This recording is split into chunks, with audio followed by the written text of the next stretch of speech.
பாஜக கூட்டணியை உடைக்கிறதுக்கு சதி நடக்குன்னு சொல்றீங்க. அந்த சதியை யாரு பண்றதுன்னு சொல்ல மாட்டேங்குது. அதுதானே வெளியில தானே பேட்டி கொடுத்துட்டு இருக்காங்கல்ல, அவங்க தான் உடைக்கிறாங்க. வெளியே தவறுதலா பேசிட்டு இருக்காங்கல்ல, என்னென்ன பேசுறாங்க? நான் தான் கூட்டத்தில் பேசிட்டு இருக்கேன், உங்களுக்கு தெரியாத ஒன்றும் கிடையாது, எல்லாமே தெரியும். தெரியாத மாதிரி நீ கேள்வி கேட்கறீங்க. திமுகவோட ஓரணியில் தமிழ்நாடு நீங்க விமர்சனம் பண்றீங்க. அதே நேரத்தில் உதயநிதி ஸ்டாலின் வந்து அதுக்கு பதிலடி கொடுத்திருக்காரு. என்ன சொல்லியிருக்காருன்னா, நாங்க வந்து அமித்ஷா வீட்டு கதவையோ கமலாலயத்து கதவையோ தட்டல, மக்களுடைய கதவை தட்டி தான் நாங்க வந்து வாக்கு உறுப்பினர் சேர்க்கிறோம்னு சொல்லியிருக்காரு. சரி, நான் கதவை தட்டலையும் சரி, இன்றைக்கு இருக்கிற முதலமைச்சரும் இதே உதயநிதி ஸ்டாலினும் பிரைம் மினிஸ்டர் கதவை தட்டுனாங்கல்ல, அது யாருடைய கதவை தட்டினாங்க? அவர்கள் கதவை தட்டினா சரி. நாங்கள் போய் ஒரு உள்துறை அமைச்சரை சந்திச்சா தப்பு. இந்திய நாட்டுடைய உள்துறை அமைச்சர் தானே அவரு, வேற யாரும் இல்லையில. இதில் என்ன தவறுங்க எனக்கு புரியல. அது மட்டும் இல்லை, நான் வந்து டெல்லிக்கு போன உடனே இதே முதலமைச்சர் சட்டமன்றத்தில் ஒரு கருத்தை தெரிவித்தார். எடப்பாடி பழனிசாமி டெல்லி சென்றிருக்கின்றார், ஏதாவது ஒரு வாய்ப்பில் மத்திய அமைச்சரை சந்தித்தால் தமிழ்நாட்டுடைய பிரச்சனை சொல்லுங்கள் என்று அவர்களே சொன்னாங்க. எல்லா பத்திரிகையிலும் வந்திருக்குது. அப்புறம் இப்படிப்பட்ட கேள்வி அவர்களே கேட்குறாங்க. நம்ம தொடர்ந்து வந்து கூட்டணி அரசு இல்லை நம்ம வந்து தொடர்ந்து சொல்லிட்டு இருந்தாலும் திமுக தரப்புலையா வந்து எடப்பாடி பழனிசாமி ஒன்றும் அணிலை ஆகிட்டாரு அவங்க சொல்லிட்டு இருக்காங்க. அதோட இல்லாமல் டிடிவி தினகரன் நம்ம வந்து காலம் பதில் சொல்லணும்னு சொல்லியிருக்கீங்க. அவரெல்லாம் பதில் சொல்ற அளவுக்கு அது கேட்காதீங்க தயவு செய்து. வேற ஏதாவது கேள்வி அவர் இருக்குதான்னு சொல்றாரு, அதுக்கு நாங்கள் ஒன்றும் சொல்லலையே. நாங்கள் அதிமுக பாரதிய ஜனதா கூட்டணி.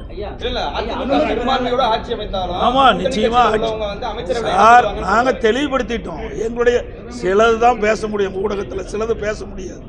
ஒரு கட்சினா சிலதை வெளிப்படுத்தலாம், சிலதை வெளிப்படுத்த முடியாது. எல்லாமே வெளிப்படுத்தணும்னு சொன்னா நடக்காது.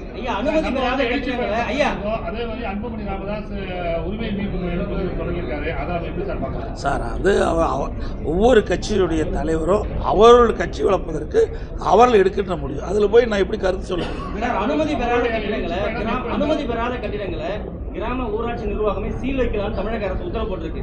வரைபடம் வாங்குறதுலயும் பிரச்சனையா இருக்கு. கிராமத்தில் போய் இப்படி ஒரு உத்தரவு போட்டா எப்படி சார்? அதாவது இந்த அரசாங்கத்தை பொறுத்த வரைக்கும் மக்களுடைய பிரச்சனையை தெரியாத ஒரு அரசாங்கமாக தான் இது பார்க்க முடியும். கிராமத்தில் பொறுத்த வரைக்கும் நானும் கிராமத்தில் இருக்கணும். ஒரு கிராமத்தில் தோட்டம் இருக்கு, ஒரு வீடு கட்டுவாங்க, அதில் அனுமதி வாங்கன்னு சொல்லுங்கள், தப்பு இல்லை. ஆனால் அனுமதி வாங்கலைன்னா நீங்கள் உடனே சீல் வைக்கணும்னா அது வந்து இதுவரை அப்படி நடைமுறையில் இல்லை. ஒரு புதிய நடைமுறையை கொண்டாந்துருக்கிறாங்க. மக்களுக்கு முதல் விழிப்புணர்வை ஏற்படுத்த வேண்டும், பிறகு அதை நடைமுறை கொண்டாடணும். உடனடியாக எடுத்த உடனே சர்வாதிகாரி ஆட்சி மாதிரி, சர்வாதிகாரி ஆட்சி மாதிரி நீங்கள் செய்யலாம், உடனே சீல் வைக்கலன்னா அது எப்படி ஏழை மக்களுக்கு தெரியும்? விவசாயிகள்லாம் படித்தவர்கள் இல்லை, கிராமத்தில் இருக்கிற விவசாயிகள்லாம் தோட்டத்தில் இருக்கிறாங்க, படித்தவர்கள் இல்லை.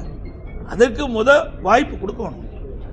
வாய்ப்பு கொடுத்து நீங்கள் தோட்டத்தில் நீங்கள் நிலம் உங்களுக்கு உரிமையாக இருந்தால் கூட நீங்கள் வீடு கட்டினா இது மாதிரிலாம் செய்ய வேணும் ஒரு அறிவிப்பை கொடுத்துட்டு அதுக்கு ஒரு கால அளவை கொடுத்து அப்புறம் செயல்பட்டால் பரவாயில்ல. அதை விட்டு தங்களுக்கு அதிகாரம் இருக்குது என்ற ஒரே அமைதியில் இப்படிப்பட்ட அறிவிப்பு வெளியிடுவது கண்டிக்கத்தக்கது.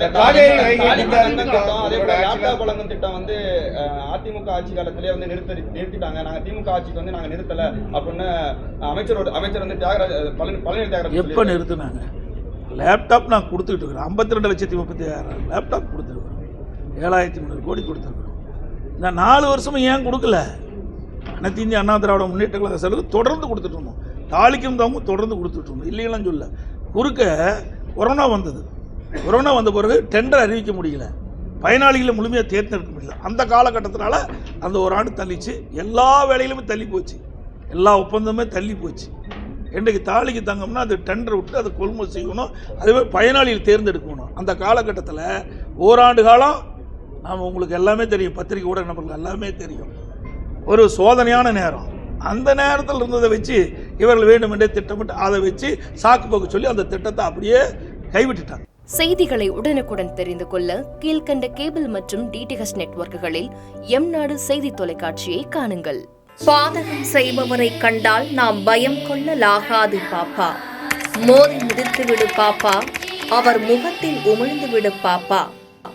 அண்மை செய்திகளை உடனுக்குடன் தெரிந்து கொள்ள இணைந்திருங்கள் எம்நாடு தொலைக்காட்சியுடன்.